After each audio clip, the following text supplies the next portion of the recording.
ఫోన్ల ద్వారానే అమాయకులకు గాలమేసి ఆన్లైన్లో కోట్లు కొల్లగొట్టేస్తున్నారు సైబర్ నేరగాళ్లు.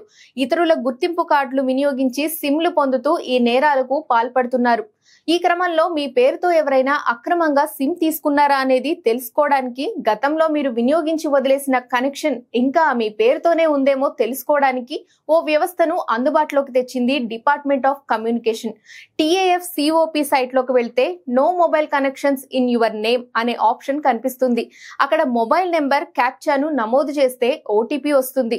దాన్ని నమోదు చేస్తే మీ పేరిట ఎన్ని మొబైల్ కనెక్షన్లు ఉన్నాయో తెరపైకి ప్రత్యక్షమవుతుంది. ఒకవేళ మీరు వినియోగించే కనెక్షన్లు కాకుండా వేరే ఏమైనా ఉన్నట్లు కనిపిస్తే అక్కడే రిపోర్ట్ చేయొచ్చు. మీరు వినియోగించని నెంబర్ పక్కన ఉండే బాక్స్ లో టిక్ చేసి నాట్ మై నెంబర్ పై క్లిక్ చేస్తే DOT లో ఫిర్యాదు నమోదవుతుంది. అలాగే గతంలో వినియోగించి వదిలేసిన కనెక్షన్ ఇంకా మీ పేరుపైనే ఉన్నా నాట్ రిక్వైర్డ్ అని క్లిక్ చేసి ఫిర్యాదు చేయొచ్చు.